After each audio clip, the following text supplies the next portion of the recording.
તત્સત. રાધે કૃષ્ણ, રાધે શ્યામ. પુસ્તકનું નામ છે તત્વ રસ ભાગ 1માં, રેકોર્ડિંગ ક્રમાંક 40.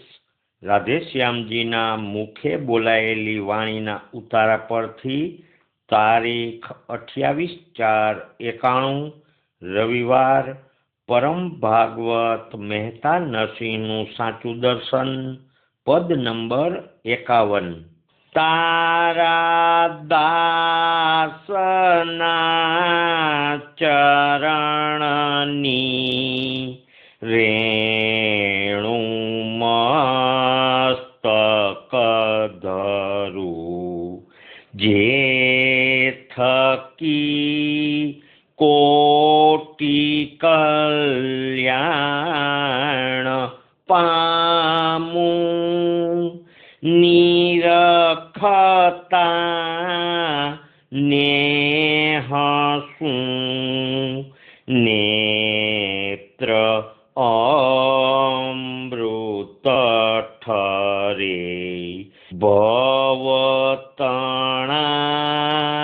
પાપતે ક્ષણમાં વામું, તારા દાસના ચરણની રેણુ મસ્તક ધરું. આ પદ પૂર્ણ થતા રાધેશ્યામજી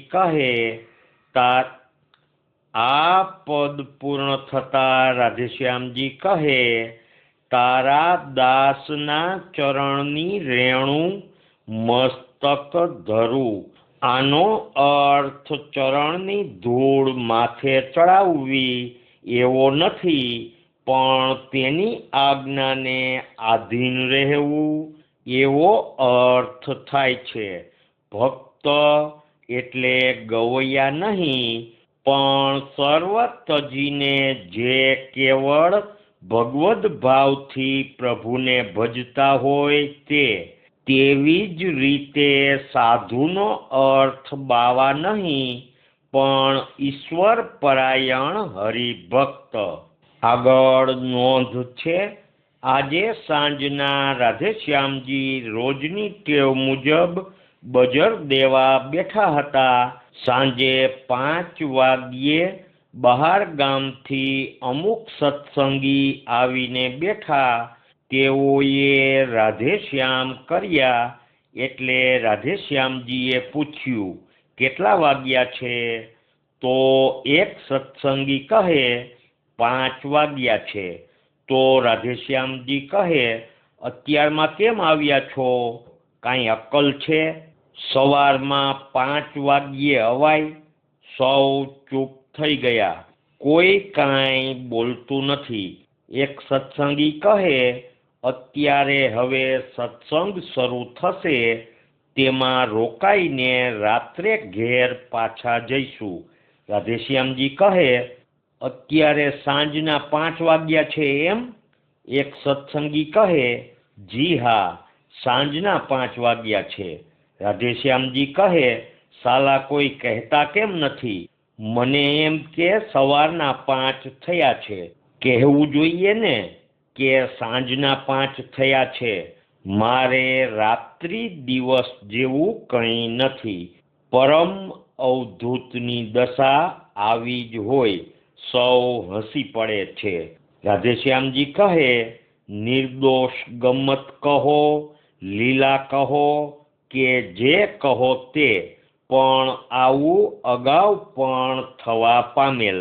આગળ કૃષ્ણ કીર્તનાવલી ભાગ 1, પદ નંબર 201. હેજી સમરણ સાચા નરસિંહના, બીજા હોઈએ આ દિલડાના ભ્રમ. સમરણ સાચા નરસિંહના, પ્રેમ કીર્તન કરી નાચતા રે જેણે પ્રગટ બતાવ્યા પરબ્રહ્મ સમરણ સાચા નરસિંહના હરિવર જેને હૈયે વસે નહીં ઈ તજીએ રે દુરીજન ગમ નહીં જો ગોવિંદ નામની તો તજીએ પોતાનું યેતન સમરણ સાચા નરસિંહના। આ પદ પૂર્ણ થતા રાધેશ્યામજી કહે ગમ નહીં જો ગોવિંદ નામની એટલે ભગવાનનું નામ લે પણ હૃદય કૂણું ન થાય દયા ન આવે તો ગમ નથી તેમ જ ગણાય। અને વળી રાધેશ્યામજી કહે સંતને પૈસાનું શું કામ હોય તેના કરતા દીન દુખી જરૂરિયાતવાળાને ઓળખીતાને મદદ કરો તેની દુઆ લ્યો તો કામ લાગશે। આગળ કૃષ્ણ કીર્તનાવલી ભાગ 1 પદ નંબર 122। સતગુરુ વણ સત જ્ઞાન નહીં ગમ ગુરુ કરો ને ગમવાળા પાવે પદાર્થ પ્રેમ પરમ રસ मीटे भव की जंजाड़ा मनावो मुने गुरु मर्या मतवाला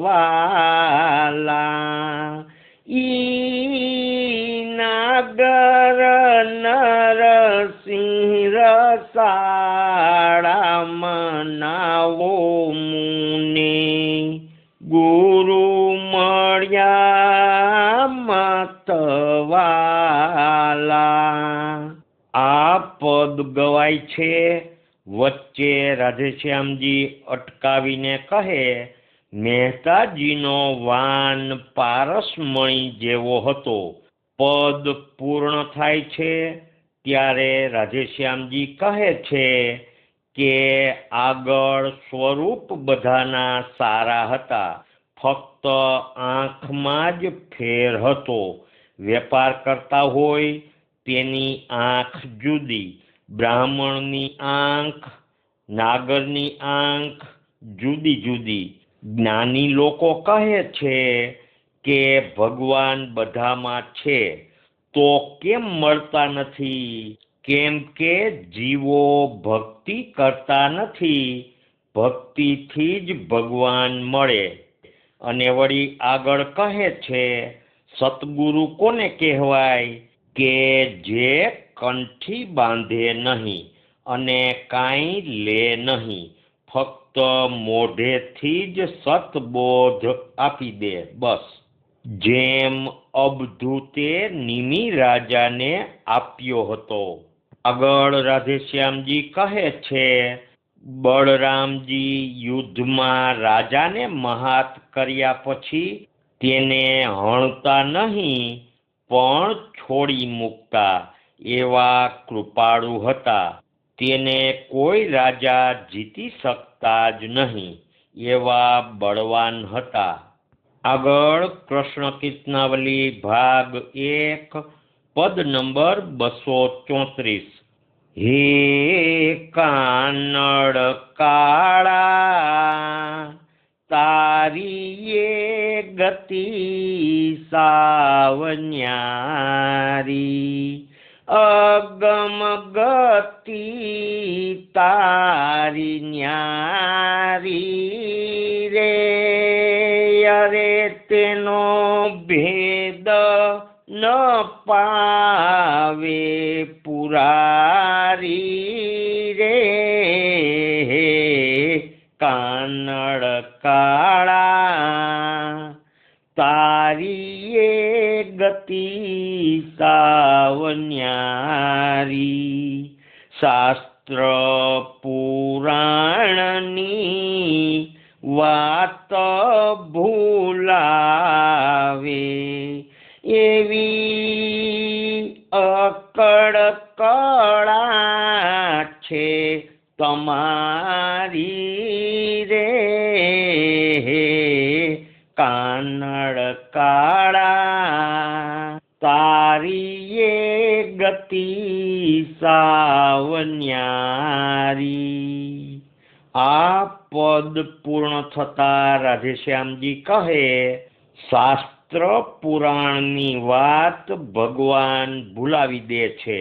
આપણને ગ્રહણની રાતે જ ભગવાને દર્શન દીધા, મહેતાજીને બતાવ્યા ને રાધેશ્યામની ધૂન આપી અને કહ્યું કે આને ભજ, એટલે નરસિંહ મહેતાજીને ભજ.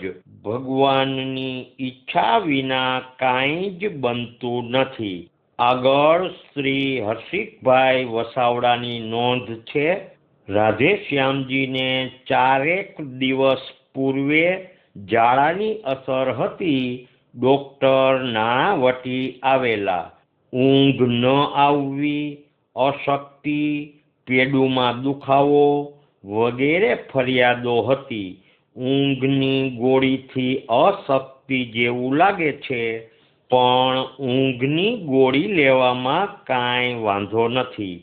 ચા કોફી લેવાની સલાહ આપી. ખોરાક લેવાતો નથી, ફક્ત વઘારેલી છાશ કે નારંગીનો રસ થોડા પ્રમાણમાં લેવાય છે. આવી શારીરિક સ્થિતિ છતાં સાંજનો સત્સંગ રાબેતા મુજબ શ્રી રાધેશ્યામજી માર્ગદર્શન આપીને કરાવે છે. તે કેવળ ભગવાનની કૃપા જ. બહાર ગામના 5-7 સત્સંગીઓ આવ્યા છે. રાધેશ્યામજી પાટ ઉપર આરામ લઈ રહ્યા છે. ધૂન નિત્યક્રમ થયો. રાધેશ્યામજીએ નારંગીના રસ સિવાય કંઈ લીધું નથી. છતાં દિવસ દરમિયાન 2-3 વખત શૌચ જવું પડ્યું છે. અત્યારે સાંજે ધૂન કે ભજન કરવાની રાધેશ્યામજી ના કહે છે. પાટ ઉપર સૂતા છે. થોડી વાર પછી ગીતાજીનો 12મો અને 15મો અધ્યાય વાંચવા કહે છે. પછી 13મો અધ્યાય વાંચવા કહે છે. ગીતા બોધમાંથી એક સત્સંગી વાંચે છે, બીજા સત્સંગીઓ સાંભળે છે. આ વંચાઈ જતા સૌ સત્સંગીઓ મૌન બેસે છે. થોડી વાર પછી રાધેશ્યામજી 14મો અધ્યાય વાંચવા કહે છે. તે વાંચન પૂરું થાય છે. હવે આરતી. જય શ્રી કૃષ્ણ હરે, પ્રભુ જય શ્રી કૃષ્ણ હરે બોલવાનું રાધેશ્યામજી કહે છે. આરતી બોલાઈ રહેતા ફરી પાછી શાંતિ. રાધેશ્યામજી ઊંડા ધ્યાનમાં છે. આગળ શું આદેશ મળે તેની સૌ રાહ જુએ છે. રાધેશ્યામજી પૂછે છે, આરતી બોલાઈ ગઈ? એક સત્સંગી કહે, હાજી. એટલે રાધેશ્યામજીએ કહ્યું, તો હે કૃષ્ણ કમલાપતિ બોલો. રાતના 8:30 વાગ્યા છે. સૌને મારા રાધેશ્યામ બોલી સાકર લઈ સૌ છૂટા પડે છે. રાધેશ્યામજી ઊંડા ધ્યાનમાં સૂતા છે. આગળ તારીખ 24/4/91 કૃષ્ણ કીર્તનાવલી ભાગ 1 પદ નંબર 36. मेरे भक्त वत्सल भगवान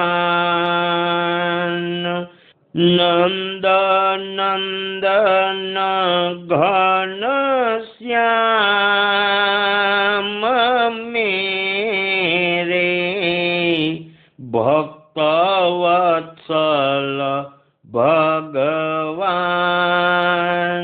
स्तंभथी प्रगटी प्रहलाद पाळ्या असुर हण्यो बळधाम नरसिंह अद्भुत रूप घोरपण वत्सल वाल छबिधाम मेरे भक्त वत्सल भगवान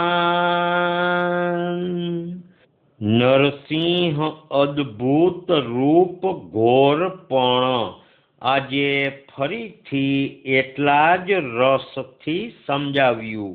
આજે ભજન ગવાતું હતું ત્યાં વચ્ચે હાકલ મારીને રાધેશ્યામજી બોલ્યા, એ કાલે આરતી બોલ્યા પછી ક્રમ પૂરો કરવો જોઈએ ને.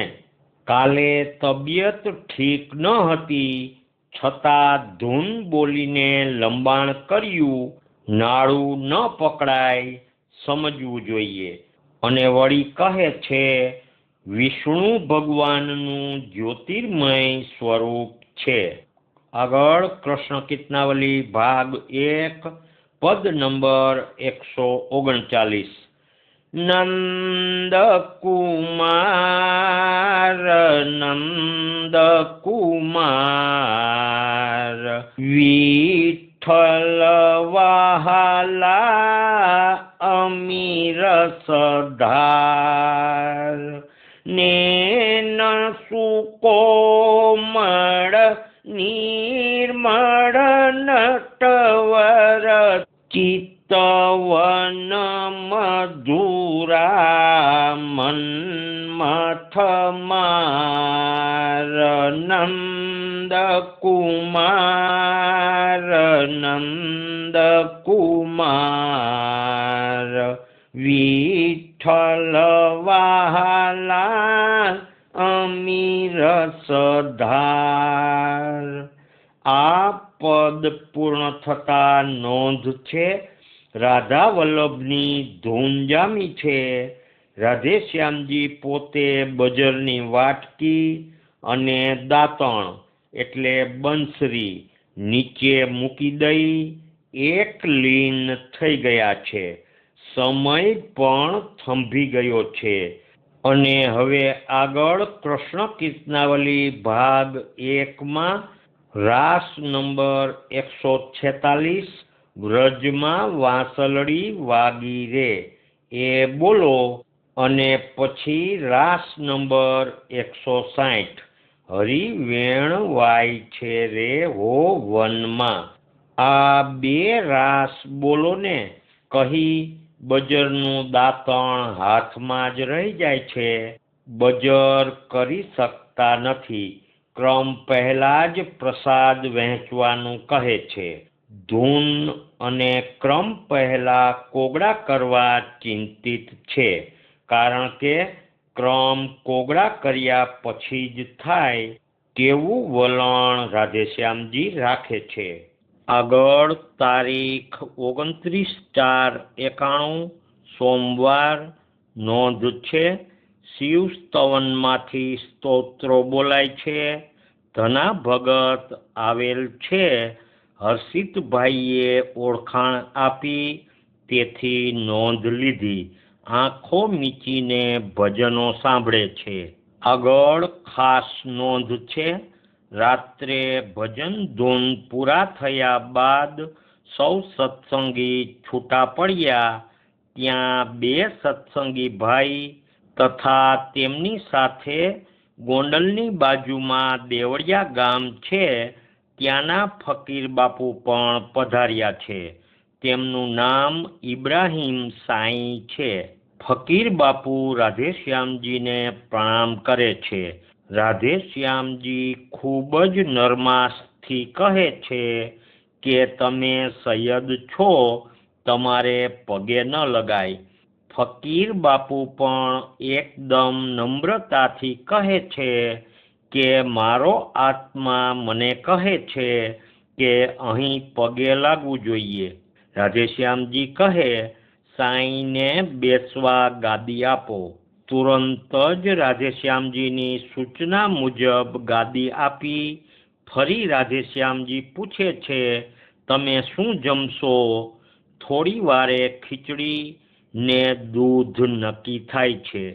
તે ઉપરાંત લીલી દ્રાક્ષ અને ચા અપાય છે. હાજર રહેલા સૌ કોઈ લીલી દ્રાક્ષ અને ચાની પ્રસાદી લે છે. નોંધનારને પણ એટલે નીલકંઠભાઈ નાણાવટીને પણ પ્રસાદનો લાભ મળે છે. રાધેશ્યામજી હવે ફકીર બાપુ સાથે વાતચીત કરે છે કે અલ્લાહ અને રાધેશ્યામ એક જ છે. અમે ગોવિંદ કહીએ, તમે ગફુશા કહો. અમે કૃષ્ણ કહીએ, તમે કરીમ કહો. ખુદાએ મને અંતરમાં દર્શન દીધા છે. રાધેશ્યામજી કહે, સીધી ડફેરનો કેસ શું સૂઝ્યું કે હાથમાં લીધો. તે જેલમાં જ મરી ગયો અને પછીથી જ મને ખરજનું દર્દ થયું છે.